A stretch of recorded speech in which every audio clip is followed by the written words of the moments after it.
कई जिलों से भेजे गए प्रस्ताव के आधार पर मंडला सहित प्रदेश के 13 जिलों को शेष किसानों के पंजीयन के लिए विशेष अनुमति प्रदान की गई है। मध्य प्रदेश के किसानों के लिए राहत भरी खबर है।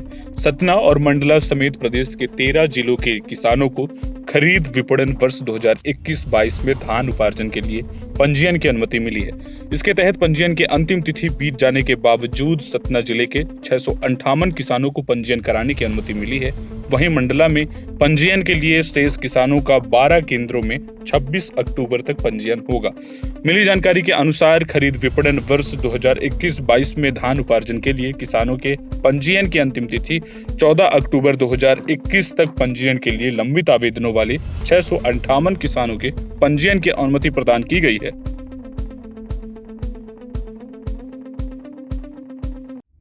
इन किसानों के आवेदन के अनुसार पंजीयन करने और सभी 658 किसानों की पंजीयन प्रक्रिया 26 अक्टूबर की शाम 5 बजे तक पूर्ण करने के निर्देश भी दिए गए हैं।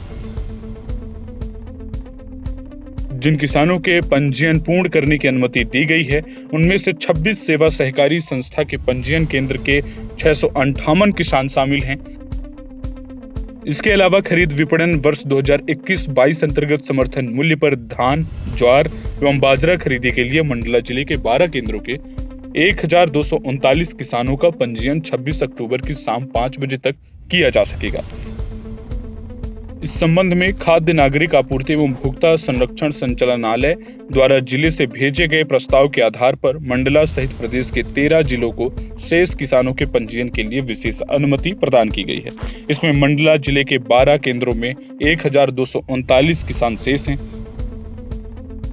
जिला आपूर्ति अधिकारी ने बताया कि पंजीयन से छूटे किसानों में आज से सह समिति नारायणगंज के अंतर्गत 5, खलौड़ी के अंतर्गत और 650, अंजनिया के अंतर्गत और 20, कैकैया के अंतर्गत 10, मोहगांव के अंतर्गत और मुनू के अंतर्गत 30, घुघरी के अंतर्गत, दानी टोला के अंतर्गत 450, समिति चाबी के अंतर्गत 25, सिंगापुर के अंतर्गत 5, विपणन सहकारी समिति नैनपुर के अंतर्गत 4 और विपणन सहकारी समिति बिछिया के अंतर्गत 10 किसान शामिल हैं। इसके अलावा सिकमीदार एवं वनाधिकार पट्टाधारी अपना पंजीयन समिति, FPO और महिला स्व सहायता समूह द्वारा संचालित केंद्रों में ही करा सकेंगे। प्रदेश में 1718 पंजीयन केंद्र बनाए गए हैं। वनाधिकार पट्टाधारी सिकमीदार किसानों को वन पट्टा एवं सिकमी अनुबंध की प्रति उपलब्ध कराना होगा। किसान के उपज के विक्रय के लिए 3 संभावित दिनांक प्राप्त की जाएंगी, जिसे पंजीयन के समय दर्ज किया जाएगा।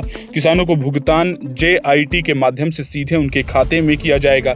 केवल राष्ट्रीयकृत एवं जिला केंद्रीय बैंक की शाखाओं को एकल खाते ही मान्य होंगे। किसान को बोई गई फसल की किस्म, रकबा और विक्रय योग्य मात्रा, फसल के भंडारण स्थान की जानकारी भी आवेदन में दर्ज करानी होगी। सिकमी बटाईदार श्रेणी के ऐसे किसान उपार्जन के लिए आवेदन कर सकेंगे जिसके पास कुल रकबा 5 हेक्टेयर से अधिक नहीं होगा। ऐसे किसानों के अनुबंध की एक प्रति पंजीयन कराने वाले व्यक्ति और कृषक द्वारा संबंधित तहसीलदार को उपलब्ध कराना होगा। पंजीयन के समय सिकमी और बटाईदार के साथ मूल भूस्वामी के आधार नंबर की जानकारी भी ली जाएगी। पंजीयन के लिए 15 अगस्त 2021 तक कराए गए अनुबंध ही मान्य होंगे। किसान गिरदावरी में दर्ज भूमि का रकबा एवं बोई गई फसल से संतुष्ट होने पर पंजीयन के पूर्व संशोधन हेतु गिरदावरी में दावा आपत्ति दर्ज करा सकते हैं। आपत्ति का निराकरण होने एवं ई-उपार्जन पोर्टल पर किसान की संबंधित जानकारी आने पर ही पंजीयन किया जा सकेगा। ई-उपार्जन पोर्टल पर पंजीकृत किसानों के रकबा, फसल एवं किस्म का सत्यापन SDO नायब तहसीलदार द्वारा किया जाएगा। मध्य प्रदेश के किसानों को अब बड़ी राहत इससे मिलेगी और मिली पंजीयन की अनुमति की वजह से काफी कुछ काम हो सकेगा।